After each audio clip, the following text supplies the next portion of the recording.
Oiê! Pra você que me assiste, estou num cenário novo. Tô literalmente num cantinho da casa da minha mãe. Tô passando a semana aqui pra cuidar da Panda, que é a minha cachorra primogênita, a irmã mais velha do Vitor Hugo, que mora com os meus pais. Não queria deixar de gravar um episódio, então encontrei este cantinho aqui, iluminado, pra gente bater papo, ok? Semana que vem eu já tô de volta no cenário usual. Queria conversar com vocês hoje sobre Sudoku. As pessoas mais próximas de mim estão sabendo que eu tô meio viciada em Sudoku. Eu tô, assim, numa luta ferrenha pra diminuir meu tempo de tela, pra ficar menos tempo no celular. Eu amo fazer palavras cruzadas, né? E aí eu peguei umas revistinhas velhas que tinham em casa, fiz as palavras cruzadas e acabou as palavras cruzadas. Só ficou o Sudoku, que tem um ou dois, né? No meio da revistinha de palavras cruzadas. E aí eu falei, deixa eu ver esse negócio aqui. O Sudoku, pra mim, ele sempre foi uma página em branco, assim. Eu nunca considerei que ele existia na revistinha, porque eu sempre me considerei muito burra pra fazer Sudoku. Burra, sem paciência, enfim, Sudoku não era pra mim. E aí eu não tinha nada pra fazer, acabei olhando pra aquilo lá e falei, deixa eu ver se esse negócio aqui é difícil do jeito que eu imagino mesmo. Pra quem não sabe, o Sudoku é um jogo de... Puta, como que eu vou explicar? É um jogo que tem que colocar números de 1 a 9 em várias posições e não pode repetir o número na linha, na coluna, no quadrado principal e no quadrado que é o menor. Vou saber explicar como você explica Sudoku, gente. Eu comecei a fazer e comecei a conseguir a resolver. E eu, sem técnica nenhuma, só testando e apagando. E eu terminei um Sudoku e eu fiquei muito feliz. E fui fazendo. E fui conseguindo. E, mano, no dia seguinte eu fui na livraria e comprei uma revistinha só de Sudoku. E desde então... Grossona, sabe? Desde então eu faço Sudoku todos os dias. Faço um jogo fácil, faço um jogo médio, faço um jogo médio plus, faço um jogo difícil, faço um jogo muito difícil. Consigo fazer todos eles? Não, consigo. Às vezes eu travo num fácil, tá? Às vezes eu consigo fazer um difícil e não consigo fazer um fácil. Isso mexeu tanto comigo que eu resolvi conversar com vocês a respeito. Foi com Sudoku, mas essa história de me sentir burra ou capaz em relação a alguma coisa me acompanha durante toda a minha vida. E eu sei que acompanha a trajetória de muitas outras pessoas também. Justamente porque a gente vive numa sociedade em que é muito dado, é muito posto o que é coisa de inteligente, o que é coisa de gente burra. Eu fazia uma coisa com o Sudoku que eu acho que muitas de vocês também devem fazer com algumas coisas na vida de vocês. Que é o que não é pra mim, o que eu não vou conseguir, o que vai ser muito difícil, o que vai talvez me dar um atestado de burrice ou de incapacidade, eu bloqueio, eu não tento. Né? Então eu sou essa pessoa que eu falo que eu sou de humanas, eu não sou de exatas. E eu não faço nenhuma conta, e eu não mexo com números, e eu não me arrisco a fazer nada para alcançar alguma coisa dentro da área de exatas. Porque não é para mim. Então eu nego para não passar pelo sofrimento, pela dor, de tentar e não conseguir, de realmente ganhar esse atestado de incapacidade. Eu sei que você está pensando aí em qual é o seu Sudoku na vida. E se não estiver pensando, quero que pense. O que você nega? O que você fala? Mas eu nem queria mesmo. Eu não gosto mesmo. E que provavelmente não é que você não gosta ou que você não quer. É que você acha que você não vai conseguir. Né? Porque hoje eu gosto de Sudoku. Eu ainda sou muito ruim em Sudoku. Infelizmente. Mas eu gosto.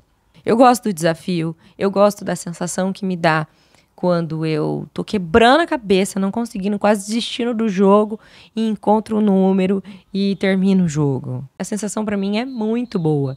E falando nisso até, eu lembrei de uma conversa que eu tive com a minha sobrinha. Eu perguntei pra ela qual era a matéria preferida dela na escola. E ela falou matemática. E eu, tipo, matemática, Júlia? Não acredito. Nossa, a tia é tão burra em matemática. Eu não gosto de matemática. Daí ela respondeu pra mim. Ai, tia, eu também não sou boa. Mas é a minha preferida. Eu acho muito interessante. Mas eu não sei muito, não. sabe? Tomei da criança de 8 anos. E eu acho que eu tô no Sudoku, eu tô igual a Júlia com a matemática, assim. Eu não sou boa, eu sou ruim ainda, mas eu gosto. Eu gosto da sensação de melhora que eu tenho todos os dias. Eu comecei a fazer o Sudoku, eu não tinha nenhuma técnica, e eu resolvi não pesquisar por nenhuma das técnicas. E hoje em dia eu tenho uma técnica. Hoje em dia eu consigo olhar para um jogo, entender qual linha, de que forma que eu tenho que pensar primeiro, para depois ir preenchendo outros lugares. Para mim tem sido muito interessante colocar minha cabeça para funcionar nesse lugar. E aí eu lembrei da minha história na escola, assim. Eu sempre fui uma aluna mediana, razoável. Eu nunca tirei notas altíssimas, assim. 90 pra cima era em uma outra disciplina, educação física, história, no máximo, assim, sabe? Geografia. Mas as minhas notas sempre ficaram ali entre 6 e 8. E algumas abaixo de 6. Eu sempre fui a aluna que tinha que fazer recuperação, sabe? Isso construiu em mim a ideia de que eu era burra. Todas as pessoas que me rodeavam iam muito bem na escola, cara. Então eu sentia que eu era burra. E fora desse lugar da escola, na minha casa, o meu irmão era muito certinho, organizado, minha mãe também. E aí eu era muito bagunceira, assim, desorganizada. Só que na visão deles. Então, de acordo com o que estava posto socialmente, né, que para aquela época, época de escola, o que a gente tem como validação são notas escolares, nosso desempenho e as coisas que a gente escuta, né, de quem cuida, de quem cria a gente, eu tava muito péssima, né, porque na escola eu não tirava notas boas e em casa eu era bagunceira, desorganizada. Em comparação com meu irmão, eu era péssima. Eu vivi minha vida durante muito tempo aceitando esse lugar de que eu não era boa o suficiente pra muitas coisas. E não tô falando de um lugar de coitadolândia, assim, de nossa, que pobre garota, se achava burra. Não, era um lugar de tipo, eu não me sentia triste, porque eu me considerava incapaz em algumas coisas. Eu simplesmente aceitei que aquilo era quem eu era, né? E a terapia teve um papel fundamental na minha vida, porque foi em sessão de terapia, me aprofundando nas minhas questões e nos meus comportamentos, entendendo alguns padrões de comportamento meu, que eu entendi que eu lutava muito para provar para as pessoas ao meu redor que eu não era burra, inconscientemente. E eu me lembro de uma sessão que eu tive com a minha psicóloga, que ela me falou que as minhas habilidades e as minhas capacidades na época da escola, elas não eram mensuradas num boletim. Eu estudei numa escola onde tinha muito incentivo à cultura, ao esporte. A escola oferecia festivais de música, mostras de teatro. Os alunos que precisavam se movimentar para angariar dinheiro para suas equipes, para suas peças de teatro. Eu sempre fui muito engajada, envolvida com isso. Eu sempre tive facilidade de me comunicar com as outras pessoas. Então eu assumia alguns cargos assim de liderança. Aí eu saía na rua pedindo patrocínio pra gente rifar coisas e ganhar dinheiro e fazer o figurino da nossa peça. Eu era a pessoa que lia o livro pra gente tentar, então, escrever um roteiro pra peça que a gente estava produzindo. E de fato essas habilidades, elas não eram mensuradas num boletim. E aí eu lembro que nessa sessão que ela me falou isso, né, eu chorei muito, assim. E aí eu percebi o quanto que era de fato uma ferida pra mim e que eu achava que não era. E é isso, eu acho que a gente acha que não é uma ferida porque a gente renega muito, a gente não faz contato. Nem gosto, nem é pra mim. É coisa de exatas. Tenho certeza que você tem uma coisa dessa que você renegou porque você não pode ter ou ser, ou você conhece alguém assim. É muito comum a gente fazer isso. Já que eu não posso ter, já que eu não posso viver, acho que eu não consigo, que não é pra mim, eu renego. Porque como que eu vou viver uma vida querendo aquilo e não dando conta de ter e sendo incapaz de conseguir? Minha história com cachorro é assim. Eu sou uma criança de apartamento, cheia de alergias, e o meu pneumologista nunca deixou a minha mãe e meu pai dar um cachorro, um bicho. Então eu cresci sabendo que, você nunca vai ter cachorro, você nunca vai ter cachorro, você nunca vai ter cachorro. Aí, por muito tempo, eu não gostava de cachorro. Não gosto de cachorro, não gosto de cachorro. Meus amigos zoam muito o meu passado com cachorro, porque eu, de fato, demonstrava isso, que eu não gostava. E eu acreditava que eu não gostava de cachorro. Até que eu tive a minha primeira cachorra, a Panda, e tudo mudou, assim, pra mim. E depois veio o Vitor e tudo continuou mudando mais ainda. E aí hoje eu, às vezes, venho aqui na minha mãe, a gente mexe em algumas coisas antigas, assim. Todos os meus ursinhos de pelúcia são de cachorro. Eu me lembro de brincar de ter um cachorro, assim, de pegar potinho na cozinha e colocar água e arroz fingindo que era ração, colocar feijão fingindo que era ração e deixar do lado da minha cama, assim, que era o meu cachorro de estimação, mas era de pelúcia. Eu vou rebobinando a fita, assim, e lembrando disso, o quanto eu reneguei, o quanto eu acreditei ao longo da minha vida que eu não gostava de cachorro. E eu sou hoje apaixonada por cachorro, por bicho, né? Outra coisa que eu reneguei muito foi a minha sexualidade. Pra quem não sabe, eu fui me entender uma mulher sáfica que gosta de mulheres aos 26 anos, assim, quase 27 anos. Eu tô com 33 hoje.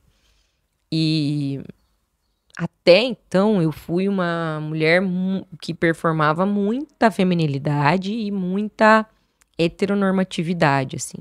E eu gritava para todos os cantos que eu amava homens e corpo de homens e blá blá blá. Eu nunca, durante esses 26 anos, eu nunca desejei uma mulher conscientemente, porque eu não podia. Eu não podia fazer isso. Não, dentro da minha história de vida não me era autorizado. E não é que alguém me dizia, não pode, não pode. Não, era o meio em que eu vivia. O meio em que eu estava inserida. Não existia uma pessoa de referência que oferecesse essa representatividade ou uma fala, um lugar confortável para que eu pudesse desejar. Então, hoje, olhando para trás, eu sei que eu desejava. Eu consigo ver momentos da minha vida em que eu olhei de forma diferente para várias mulheres. O meu olhar de desejo sempre foi direcionado para mulheres.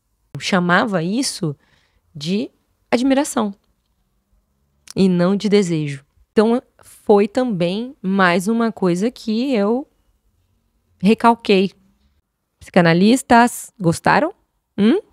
E é isso, a gente renega, rejeita o que a gente não pode ser ou ter para não sofrer, para não nos dar esse atestado de incapacidade. E a boa notícia é que quando a gente experiencia alguma coisa, na direção desses desejos, a gente abre espaço para viver coisas que a gente nunca imaginou que faria sentido viver. Das coisas mais simples às coisas mais incríveis, que é fazer um sudoku e se sentir capaz e não se sentir burra e se sentir desafiada a fazer mais e mais e mais, a beijar uma mulher e sentir naquele primeiro beijo que é aquilo que você quer fazer pro resto da sua vida. Essas duas coisas, o que elas têm em comum na minha vida é que eu experimentei. Alguma coisa dentro de mim me fez... por que eu sou tão assim com esse negócio de exatas? Sabe? Será que eu sou tão burra assim, esse negócio de exatas? Por que eu sou tão assim, reforçando pra todo mundo que eu amo homens? Sabe? Os nossos comportamentos, eles dão pistas pra gente. E uma coisa que é muito legal que agora a gente tá na vida adulta e não tá mais na infância, na adolescência e que depende da validação e da aprovação dos outros de uma maneira muito exacerbada, é que, se eu fizer um sudoku e errar, o que acontece comigo, sabe? Se eu ir lá e dar um beijo numa mulher, o que vai mudar na vida das pessoas? Nada, gente, sabe? Essa experimentação na vida adulta é muito mais fácil. Eu não vou deixar de ser a pessoa que eu sou se eu não conseguir fazer um jogo de sudoku. Eu não vou deixar de ser a pessoa que eu sou se eu beijar XYZ.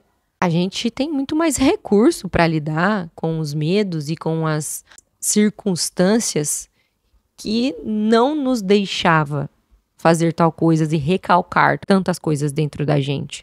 Acho que pra gente ter uma noção do que a gente renega por medo ou por tem que renegar mesmo, porque não é nosso, eu gosto muito da régua da capacidade. Eu acho que todas as minhas pacientes já me ouviram falar disso. Eu sempre falo disso em algum momento do nosso processo terapêutico, porque eu acho que é um exemplo muito legal e que ajuda a gente a organizar muito isso. O que é a tal da régua da capacidade? Na régua tem ruim, o mediano, razoável, né? O bom e o excelente. Eu uso essas 4 categorias. E aí, gata, a gente tem um problemão sério, porque a maioria de nós, mulheres, queremos o quê? Excelente, excelente, excelente, excelente. Excelente esposa, excelente mãe, excelente filha, excelente no trabalho. Isso aí é a maior causa da nossa exaustão, dos nossos burnouts, enfim, a gente não aceita ser nem média nas coisas, quiçá ruins, né? Então, eu sempre trago essa analogia para as minhas sessões, porque a gente vai precisar escolher no que a gente vai ser boa, no que a gente vai ser ruim, no que a gente vai ser razoável, no que a gente vai ser excelente. Senão, a gente não vai conseguir hackear esse sistema e ser feliz. Minimamente feliz, minimamente satisfeita com alguma coisa, com as coisas da nossa vida. É que eu tô falando só um pouquinho sobre mim hoje. Vou continuar me oferecendo de exemplo aqui. Eu amo cantar. Eu amo cantar. Amo cantar. E eu canto mal. Eu não sei nada sobre a teoria do canto, sobre afinação, sobre tons. Não sei. Absolutamente nada. Mas eu amo cantar. Me faz bem cantar. Eu canto muito no chuveiro. Eu canto no karaokê. Quando eu saio com as minhas amigas. Quando tem festa que tem karaokê, eu sou a primeira a abrir o karaokê. Eu adoro cantar. E eu sou ruim em cantar. Porque eu não ganho a minha vida com isso. Eu não preciso fazer uma aula de canto pra cantar no karaokê. Pra mostrar pras pessoas que eu canto bem. Não, eu vou cantar desafinado, eu vou gritar, vou me achar a cantora lá. E o povo que lute. Quando você vai num karaokê, você vai sabendo que vai ter um ou dois que vai arrasar e o resto vai só berrar no microfone e tá tudo certo. Você tem que estar preparado pra isso também. Eu não tô nem aí. Tô nem aí. É óbvio que às vezes dá uma vergonhazinha de começar, mas nossa, na segunda palavra eu já tô ótima lá, berrando, cantando, desafinada e, mano, me sentindo muito bem. Sou ruim no karaokê, assim como eu sou ruim no sudoku. E as duas coisas me fazem muito bem. Em compensação, pra mim é muito importante eu ser excelente psicóloga. Justamente pela minha história de vida, de eu me achar muito burra e incapaz, pra mim é importante eu sentir que eu tô dando o meu melhor, sabe? Que as pessoas não estão comprando o meu serviço e eu me achar uma fraude, sabe? Eu falar, não, eu tô enganando as pessoas. Eu não quero sentir isso. Eu já senti muitas vezes isso na minha vida e eu não quero. E pra mim, ser uma psicóloga excelente é fazer minha terapia pessoal, fazer supervisão clínica, estudar, principalmente estudar a vida das minhas pacientes. Eu amo fazer isso, sério mesmo. Nem só estudar dentro da própria Gestalt terapia, isso também, né? Eu faço mais na supervisão, mas que momento de vida que ela tá vivendo? Ela tá saindo da juventude, indo pra vida adulta, ela tá saindo de casa, tá indo morar sozinha, ela tá entrando na menopausa. O que eu preciso saber dessa parte da vida dela? O que eu preciso ler, entender, pesquisar para ajudar ela a pensar na vida dela? Eu amo fazer isso. Amo fazer isso. E fazendo isso, eu me sinto uma excelente psicóloga. Cuidando de todos esses pontos que são importantes para mim, eu me sinto uma excelente psicóloga. Isso me gasta um tempo, uma energia da vida enorme. Além dos meus atendimentos, né, nos 50 minutos ali, por trás deles eu tô ali estudando alguma coisa de alguma paciente, né? De várias ao mesmo tempo, às vezes. E aí é isso, então. No meu papel como psicóloga, eu quero ser excelente e eu busco essa excelência e ok. E aí, por exemplo, atualmente na minha vida, eu acredito que eu tô sendo uma boa pessoa nas minhas relações interpessoais. Ano passado, eu me sentia ruim. É legal pontuar que essa régua, ela flutua. Ela é fluida. Ela não vai ser sempre a mesma coisa. Eu não vou ser sempre ruim no karaokê. Eu não vou ser sempre excelente no meu trabalho. É de acordo com os momentos da minha vida, eu vou ser boa, ruim, excelente, mediana, em diferentes lugares.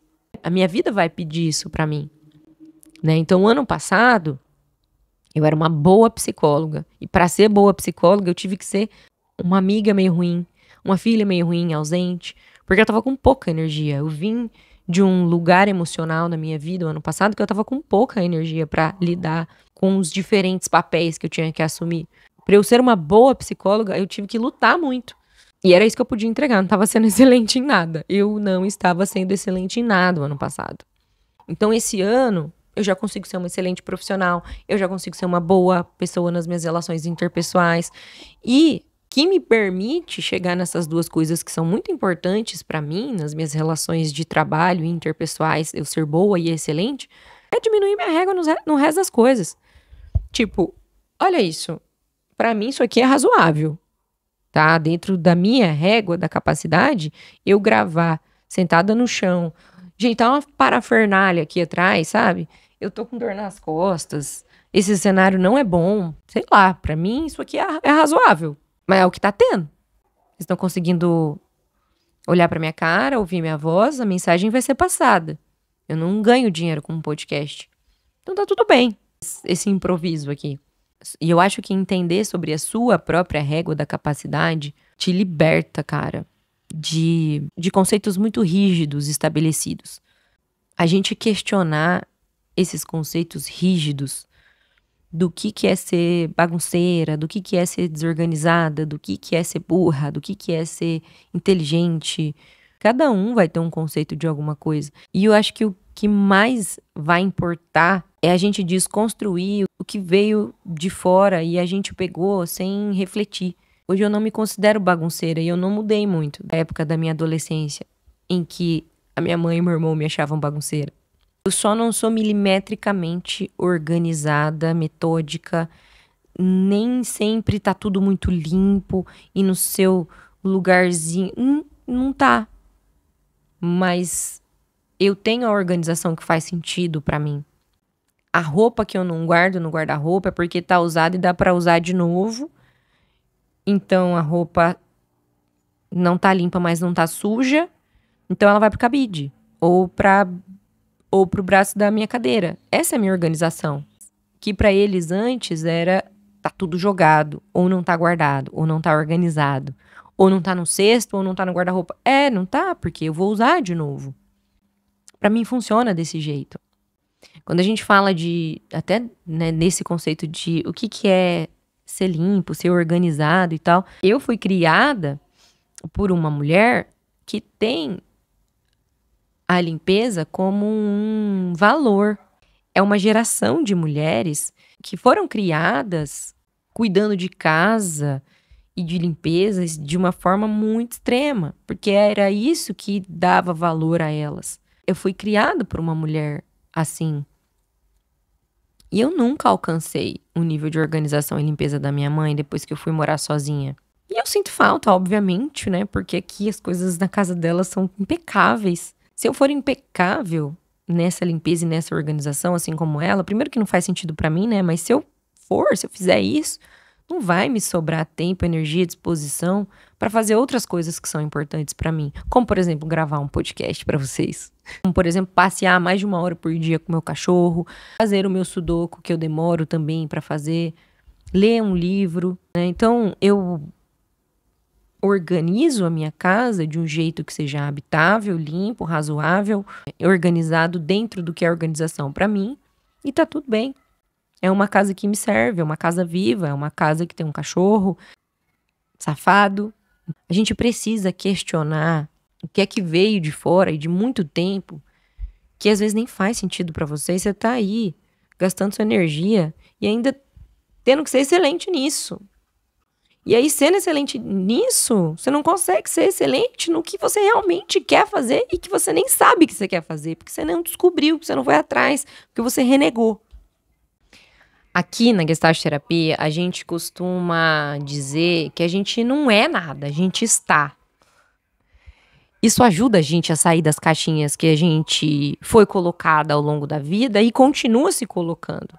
Nós mesmas vamos nos colocando nesses lugares de eu sou isso, eu sou aquilo, eu presto pra isso, eu não presto pra aquilo. As minhas pacientes vivem falando, ai, mas eu sou horrível nisso, eu sou péssima naquilo. Tá, mas desde quando Você é péssima. Desde quando eu tinha 15 anos. Você nunca mais tentou fazer isso pra você saber se você é péssima mesmo. Quando você fala que você não quer tentar, não quer nem começar, do que você tá se protegendo?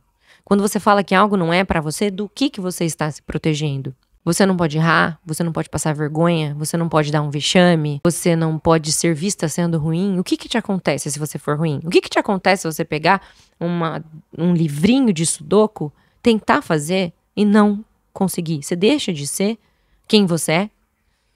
Alguém vai dar risada da tua cara? Alguém vai te colocar num lugar vexatório porque você não sabe fazer um sudoku? Porque você canta mal num karaokê? O que vai te acontecer? Do que você se protege? Eu não acho que o meu medo de não tentar algumas coisas tinha a ver com a Elo adulta. Eu não fazer sudoku, eu não ser boa em exatas, não é a Elo adulta que tem medo de passar por um vexame, de ser burra. É a Elo adolescente, é a Elo criança que tinha medo de ser isso, de ser burra, de ser incapaz, de não conseguir fazer o que os outros ao redor dela conseguiam fazer. Não é mais essa adulta aqui. Então eu acho que muitas vezes a gente não faz, a gente se protege de coisas que a gente tinha medo, receio lá atrás. Quem assume esse lugar, às vezes, de impedir que a gente faça algumas coisas, são as nossas crianças feridas, as nossas adolescentes feridas. Alguém que ainda não tinha recurso para lidar com um potencial vexame, uma vergonha que passou, mas a gente cria recursos. A gente consegue fazer diferente hoje em dia. É isso. O que vai mudar se eu errar um sudoku? Não vai mudar em nada. Quando a gente se protege, fala isso não é pra mim, tudo bem, a gente não vai passar vergonha, a gente não vai ser ruim, a gente não vai fracassar, mas a gente não vai sentir a coisa boa.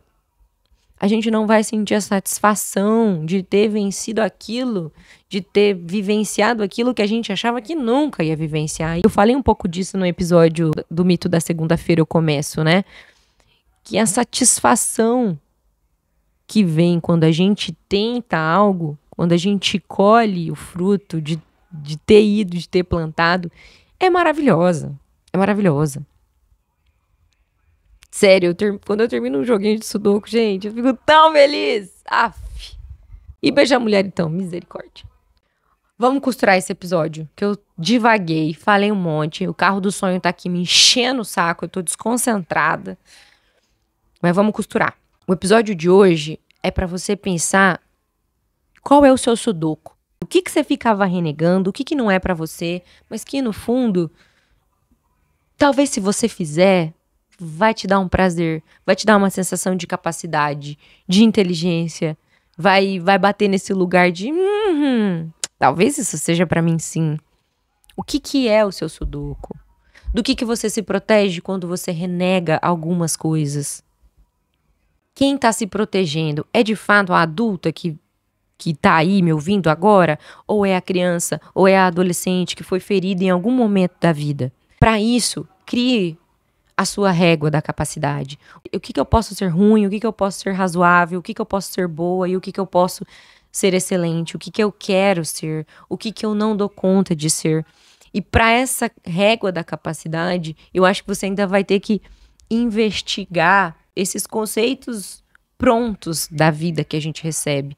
O que é ser inteligente? O que é ser burra, legal, chata? O que é ser organizada, bagunceira? O que é isso pra você? Não pra sua mãe, pro seu irmão ou pra qualquer outra pessoa ao seu redor. Quando você definir os seus conceitos, você pega isso e vai pra sua régua da capacidade. Então, cara, é isso. Eu quero ser uma boa dona de casa, não uma excelente dona de casa. E para eu ser uma boa dona de casa, o meu conceito de bagunça não é mais esse de que tem que estar tudo milimetricamente organizado. O meu conceito de bagunça é outro, o meu conceito de organização é outro. Eu moro numa casa viva, eu moro numa casa com cachorro, eu moro numa casa com criança. Tem gente vivendo dentro da minha casa, não dá. Se tudo estiver milimetricamente no seu lugar, será que tem gente vivendo dentro da minha casa? Ser excelente em tudo não vai de encontro com uma boa saúde mental. Isso vai te deixar sobrecarregada. Levar as coisas mais numa boa, dividir, equilibrar essa régua da capacidade, se permitir ser ruim, ser razoável, ser boa em algumas coisas e não só ser excelente em tudo que faz, vai te permitir construir e curtir uma vida mais justa com você. E com as pessoas ao seu redor também. Eu acho que se eu quisesse estar sendo excelente em tudo que eu faço, eu não ia estar, de fato, conseguindo ser excelente no que realmente importa pra mim. Por exemplo, como psicóloga, se eu estivesse sendo excelente em tudo, eu ia estar sobrecarregada. E aí, consequentemente, eu não ia conseguir atender as minhas pacientes do jeito que eu gosto, eu não ia conseguir estudar do jeito que eu gosto. E daí, o meu objetivo principal, que é ser excelente como psicóloga, eu não ia conseguir atender. Entende isso? Ah, e outra coisa importante também, né? Essa é a minha régua da capacidade, é o que eu acho. Eu acho que hoje eu estou sendo uma excelente psicóloga, mas pode ter gente que não acha que eu sou uma excelente psicóloga. Pode ter até pacientes minhas que não me achem uma excelente psicóloga. Não sei. A régua da capacidade é nossa, tá? E a gente vai construir de novo. Tira do poder do outro os conceitos do que é bom, excelente, ruim, razoável pra você. O que é seu é seu. E tudo bem se o outro não achar isso também, tá? Pode ser que tem gente que acha que eu canto bem. Acho que é isso por hoje. Eu espero que você encontre o seu sudoku por aí. Eu espero que você consiga definir a sua régua da capacidade, entender que ela é fluida, entender em que momentos que você precisa estar sendo ruim, razoável, boa e excelente nas coisas da sua vida, nas suas relações também, principalmente. Na minha concepção de desorganização, hoje eu me considero uma pessoa desorganizada. Eu precisei recorrer muito ao roteiro, porque eu tô fora do meu ambiente. Aqui na minha mãe faz barulho demais. E aí eu me incomodo, eu me distraí muito durante a gravação desse episódio. Cara, deu mais de 1 hora de gravação. Eu vou tentar tirar leite de pedra nessa edição aqui. Mas mesmo assim, eu acho que eu consegui passar o recado que eu queria. Obrigada a você que me escutou até aqui. Deixa o seu comentário. Gente, de verdade, eu não falo isso só pra vocês engajarem, não. Eu amo ler os comentários. Comentem sempre o que vocês acharam do podcast ou de alguma coisa que te fez dar risada, pensar em alguma coisa, refletir. Eu tô amando de verdade ler os comentários, tanto aqui do Spotify, quanto os que vocês mandam pra mim no Instagram, tá? Não deixem de comentar, por favor. Me segue no Instagram, @elomachadopsicologia. Eu posto alguns cortes dos episódios lá. Tem outros conteúdos a respeito de psicologia também. E vai ser um prazer te ter por lá, ok? Um beijo. Até semana que vem.